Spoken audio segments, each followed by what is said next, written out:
सत्संगत जी, प्यार से कहना धन निरंकार जी। तो जब हम एक फूल में कांटे और उसकी कोमल पंखुड़ियां भी देख रहे हैं, तो उस तरह एक जीवन है हमारा भी जो होना चाहिए कि किस तरह हर एक के ये अगर कोई चुभन देने वाली बात है, कोई कांटों की तरह है, तो भी वो एक्सेप्टेंस वाली बात कि हर एक को अपनाना है। सबका आकार अलग होता है, सबके काम अलग होते हैं, फिर भी वो एक हर एक के साथ सहयोग करते हुए, हर एक के साथ वो कंधे से कंधे वाली बात, वो एकत्व वाली बात, ये यूनिटी इन डाइवर्सिटी, ये हर एक का वननेस वाला भाव। तो कैसे हमने संसार में जहाँ इस तरह रहना है कि हर कोई अपना है और हर एक में अपना येपन जो देख सकते हैं, वो एक परमात्मा को जानने के बाद ही हो संभव है। वरना तो कोई ना कोई फ़र्क हमें ज़रूर ऐसा दिख जाएगा जो हमको उसके जैसा नहीं मानने को दिल राज़ी होगा। पर जब ये एक की पहचान हो जाती है कि एक परमात्मा ये कण कण में है, ये वो ऐसा है जो हर एक में बराबर है, हर एक के अंदर उतना ही है जितना हम में है, तो फिर ये जीवन बहुत ही सुंदर, बहुत ही आसान भी हो जाता है।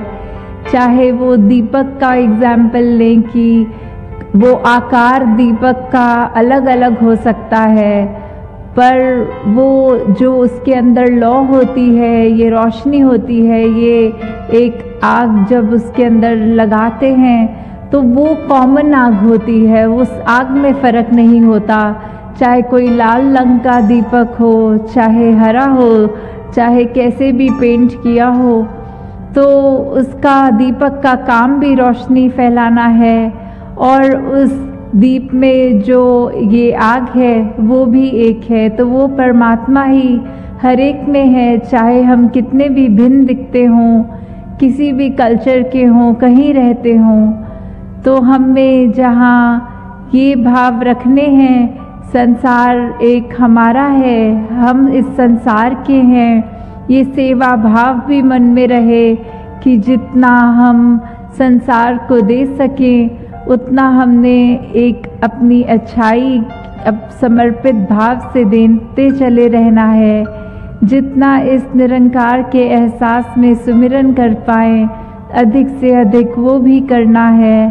और ये संत मति वाले जो सत्संग में जो भी एक एक शब्द हमें सुनने को मिलता है, ये बहुत ही परोपकारी वचन होते हैं जो हमारा सुधार करने के लिए हैं। हम जितना उन वचनों पे चल पाएँ, उतने ही ज़्यादा हम एक अपने दिल को और अच्छा कर पाते हैं। ये हृदय, ये मन, इसकी अवस्था हमारी और एक श्रृंगार ले लेती है जब ये अच्छे गुणों को अपना लेता है।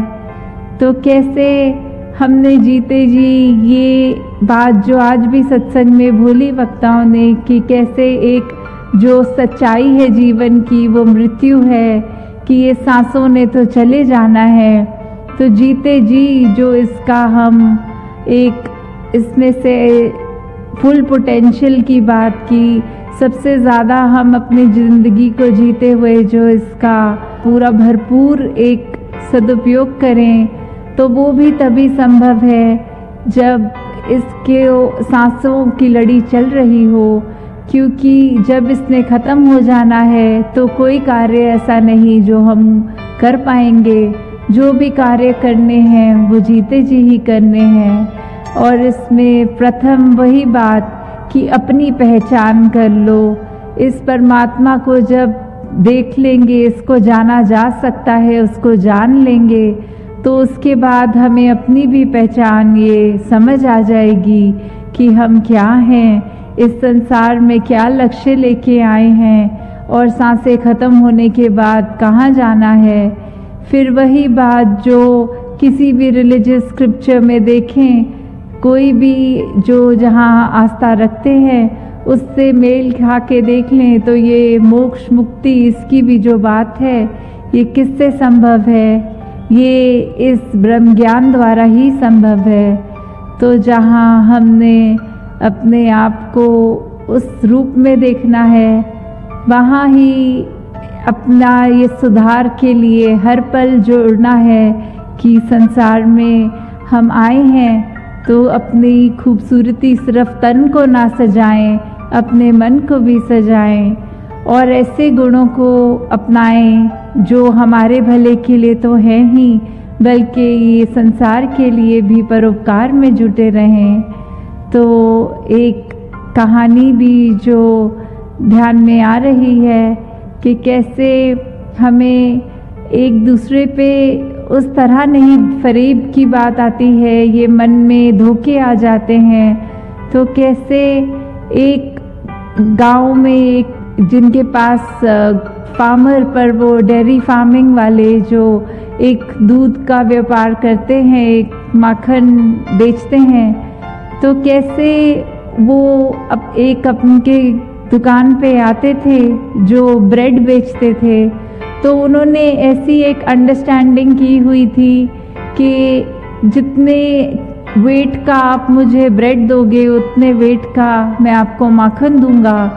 तो ऐसे ही उन्होंने ये सालों साल चलाया और इतना उनका आपस में ट्रस्ट बन गया कि फिर वो तराजू में रखने के लिए वो रखते नहीं थे, वो बस एक दूसरे को एक पैकेट वो एक्सचेंज रूप में मुंह से बोल के कि ये इतना ग्राम है इसमें। तो ऐसे ही ये लड़ी चलती रही। फिर एक दिन वो ब्रेड बेचने वाले के मन में ये बात आई कि मैं देखूं ये माखन मुझे कितने ग्राम का मेरे मित्र ने बेच दिया है।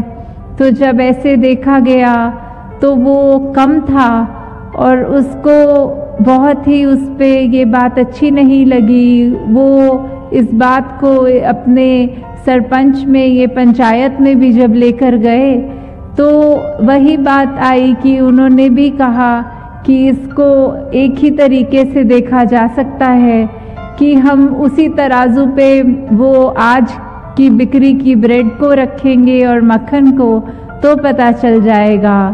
तो सभी के सामने बात यही आई कि जो माखन तोलने वाला था उसके पास तो घर में तराजू भी नहीं था।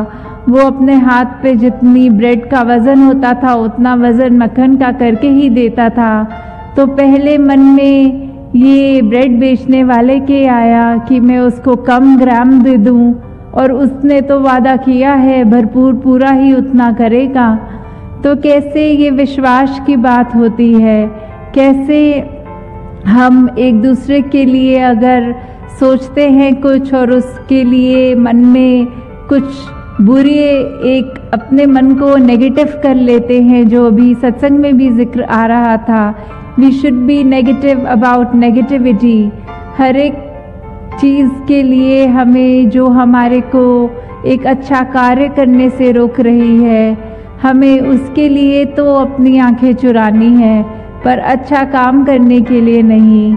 हमें हर एक के दिल से उनके आंसू पोंछने हैं, उनको दर्द नहीं देना, उनसे नफ़रत नहीं करनी, उनसे फरेब नहीं करना।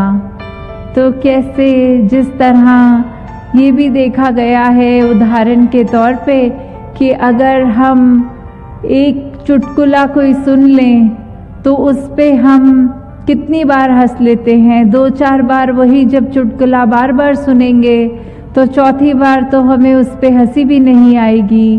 तो हम कैसे अपने दुखों को, वो एक ही दुख पकड़ के जो इस परमात्मा ने इतने और सुख दिए हैं उनको तो नज़रअंदाज कर देते हैं, और एक अगर कोई चीज़ हमारे अनुसार नहीं है जीवन में, उसको दुख समझ के उस एक दुख को पकड़ के उसके ऊपर बार बार रो लेते हैं। तो कैसे जिस तरह वो अवस्था की बात आ जाती है, ये जो परमात्मा ने दिया ये सब जीवन के लिए, सुधार के लिए दिया।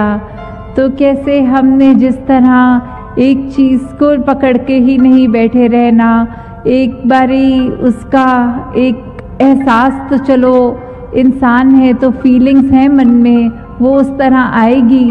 पर कैसे अगर थोड़ा सा भी कोई नेगेटिव ख्याल है उसको उसी पल दूर करने की कोशिश करें।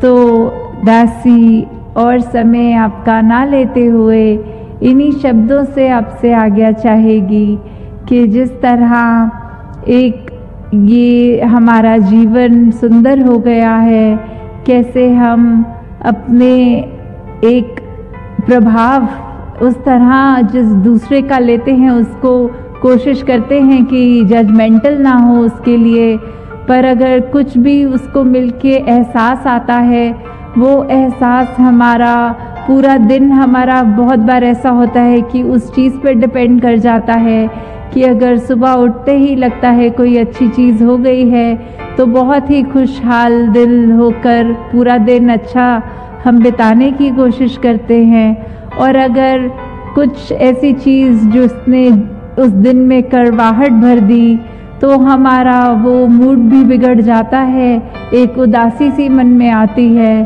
तो कैसे हम क्या वो कर रहे हैं, हम किस तरह का दूसरों के प्रति उनके लिए क्या प्रभाव छोड़ रहे हैं कि अगर किसी का कुछ किया हम पे ये प्रभाव देता है, तो अपनी इस विवेक बुद्धि, इस चेतनता से हम ये सोचें कि अगर किसी के दुख देने से दुख होता है तो वो हमें पता है, फिर हम ऐसा कोई कर्म ना करें कि जानबूझ के हम दूसरों की ज़िंदगी में ये दुख दें।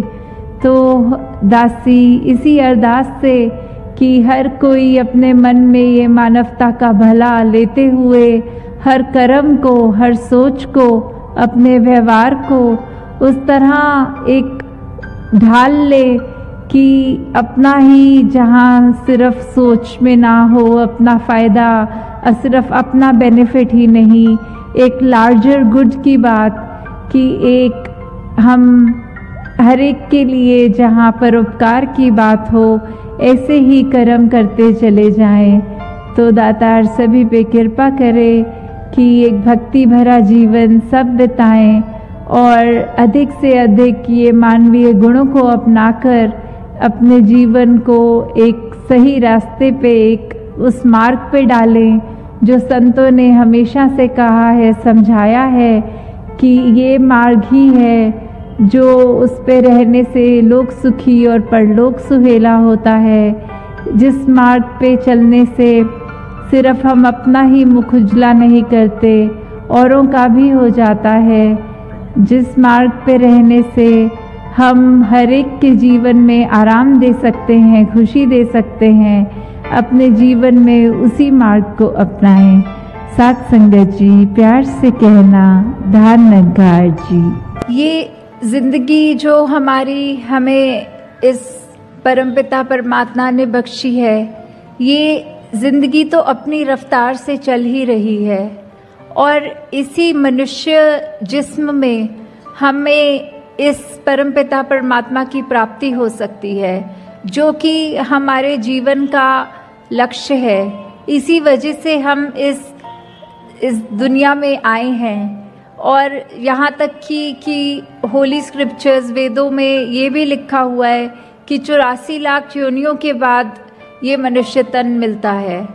हम आज की डेट में अगर ये भी मान लें कि काफ़ी योनियाँ अगर एक्सटेंड भी हो गई हैं उसमें, तो भी देखें तो जितनी हैं, अगर हम ये माने एक सेकंड के लिए कि हम सब इतने सारे शरीर बदल के फाइनली इस ह्यूमन शरीर में आए हैं, तो इतना हमारे को जो ये मिला है, इतना जिसको बोलते हैं प्रेशियस शरीर है, इसमें और बाकी योनियों में क्या फ़र्क है?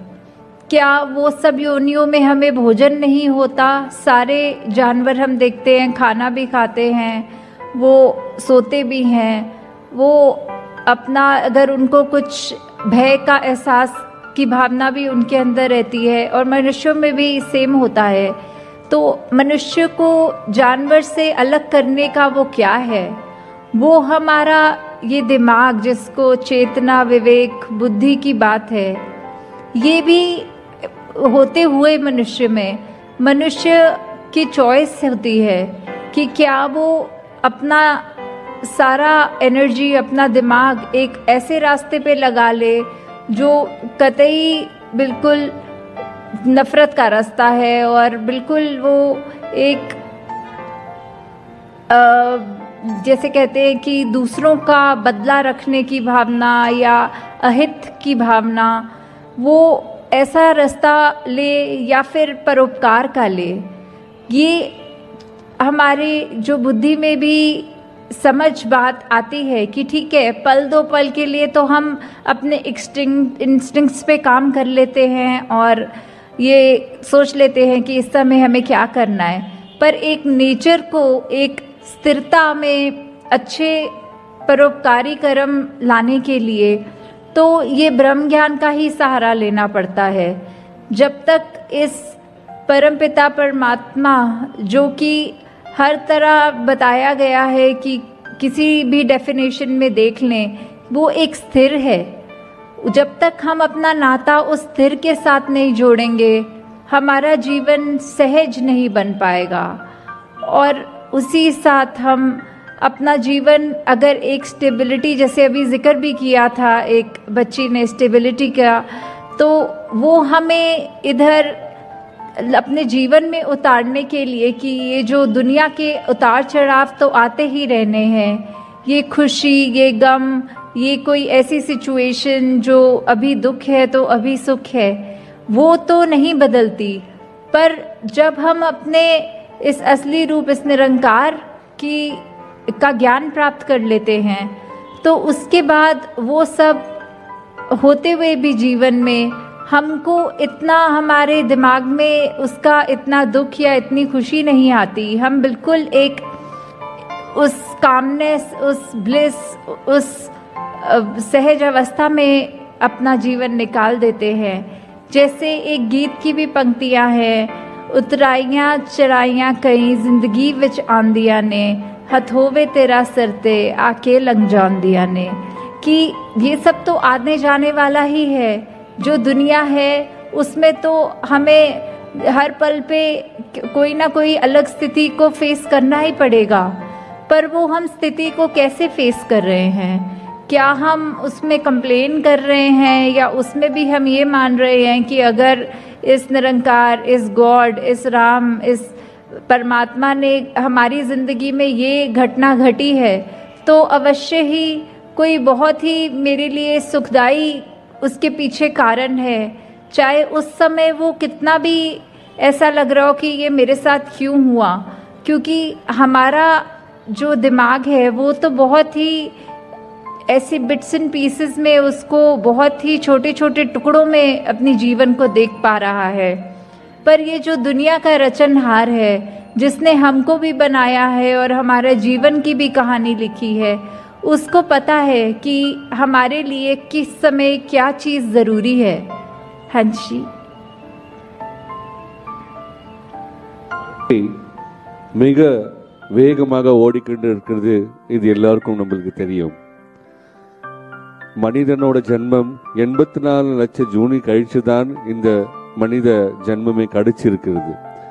அப்படி இந்த ஜென்மத்துக்கும் மிருகனோட ஜென்மத்துக்கும் என்ன வித்தியாசம்? ஏன் மிருகங்கள் சாப்பிடுறது இல்லையா, தூங்குறது இல்லையா? அவங்களுக்கும் ஒரு மனுஷனுக்கு வித்தியாசம் என்ன இருக்குன்னா, அந்த சேத்தனா என்ற இருக்கிறதே, அவனோட நினைப்பு, புரிகிற சக்தி, புத்தி என்றார்களே, அதை வச்சுதான் அவனோட நல்லது கெட்டது அவனால முடிவு எடுக்க முடியுது. ஆனால் அதெல்லாம் விட்டுட்டு இந்த உலகத்துல இப்படி வேறுபாடோட வாழணும், இப்படி ஒருத்தனை வெறுத்து வாழணும் என்றுதான் அவனோட வாழ்க்கை செல்லுகிறது. இதெல்லாம் கழிச்சு பிரம்ம ஞானம் கிடைக்கும் போது அவனோட வாழ்க்கை ஒரு ஸ்டெபிலிட்டி என்ற ஆங்கில வாக்குல ஒரு கான்ஸ்டன்ட் வருகிறது, ஒரு ஸ்டெபிலிட்டி கிடைக்கிறது. அந்த ஸ்டெபிலிட்டி கிடைக்கும் போது அவனோட வாழ்க்கை நல்லபடியாக இருக்கும்போது எல்லாம் சுகமும் துக்கமும் இருக்கதான் செய்யும் வாழ்க்கையில. ஆனால் அந்த ஞானத்துக்கு பிறகு எல்லாம் செய்யறது நல்லதுக்காக தான், இறைவன் தான் எல்லாரும் எனக்காக யோசிக்கிறான் என்று அந்த நினைப்பு அவனுக்கு வருகிறது. இந்த வாழ்க்கையில எது நல்லது கெட்டது நடந்தாலும் அவனுக்கு இந்த இறைவனோட பக்தியும் இந்த இறைவன் மேலே நம்பிக்கையும் குறைவதில்லை. அவன் வாழ்க்கையும் நல்லபடியா வாழுகிற அவனுக்கு கிடைக்கிறது. ஹாஞ்சி, जिस तरह अभी हमने जिक्र किया ये भक्तों का, उसी तरह गीता में भी श्री कृष्ण जी ऐसे ही 4 श्रेणियां भक्तों की बताते हैं कि एक है आर्थ भक्त, एक है अर्थार्थी भक्त, एक है ज्ञानी भक्त और एक है जिज्ञासु भक्त। तो जो सबसे ऊंची श्रेणी है वो एक ज्ञानी भक्त की बताई गई है, क्योंकि ये मनुष्य तन जो है हमें ये इस ज्ञान को प्राप्त करने के बाद जब इस परमात्मा के दर्शन जो हमारे अंग संग है उसको उस तरह जानकर कि वो हमारे कितने पास है या फिर हम उसको इन नज़रों से कैसे देख सकते हैं, जब हम वो बात जान लेते हैं, इस परमात्मा को ना बस जानते हैं बट देख भी लेते हैं, तो जाकर हमारी उस श्रेणी की भक्ति शुरू होती है। क्योंकि बाकी श्रेणियों में तो यही है कि अगर हमें कभी कोई तन का कष्ट है, कोई अगर हमें आर्थिक रूप में ज़रूरत है, या अगर हमें उसमें एक ऐसी जिज्ञासा आ रही है मन में कि क्या हम जान सकते हैं। हाँ, जिज्ञासा आनी बहुत ज़रूरी है, क्योंकि जब तक हम ये सोचेंगे नहीं अपने दिमाग से कि क्यों हमें इस निरंकार को जानना है, हमें अपने असली रूप जो दासी अक्सर 2-3 दिनों से ये बार बार जिक्र कर रही है, जो निज घर का, जो god self realization through god realization की बात है, तो वो जब तक हमें ये नहीं पता लगेगा कि हम इसी परमात्मा की अंश हैं, चाहे हमारा शरीर कोई भी रंग का है, चाहे हमारा खान पीन कैसा भी है, चाहे हमारा कपड़े पहनावा ये कैसा भी है, तो भी हमें अंदर जो एक आत्मा है, जो एक असली चीज़ है, कि यही बात जो पहले भी जिक्र हुआ कि मनुष्य योनि को ही श्रेष्ठ क्यों माना है, वो इसीलिए है क्योंकि इसी में इसी आत्मा का परमात्मा से मेल होना संभव है। और दासी जो आज सब इधर नए आए हैं, पहली बार आए हैं या फिर निरंकारी मिशन से परिचित नहीं हैं, तो दासी संक्षिप्त में यही आपसे अरदास करना चाहेगी कि इस सत्संग के बाद यहाँ हम एक परमपिता परमात्मा की जानकारी प्राप्त कर सकते हैं और उसके बाद खुद ही जीवन में हम वो मेल करके देख लें कि ये जो परमात्मा दिखाया जा रहा है, आप चाहे कोई भी धर्म को मानते हैं, कहीं के भी रहने वाले हैं, आप अपनी उस रिलीजियस स्क्रिप्चर्स से मैच करके देखें कि वही परमात्मा जो उसमें लिखा है वही आप उसके बाद पाएंगे कि आपके अंग संग है। यहाँ कोई रिलीजियस कन्वर्जन्स नहीं होती हैं, यहाँ सिर्फ हमारे मन की भावना तब्दील होती है और यही एक क्रांति जो जीवन में उसके बाद घटित होती है वही अहम है। हाँ जी,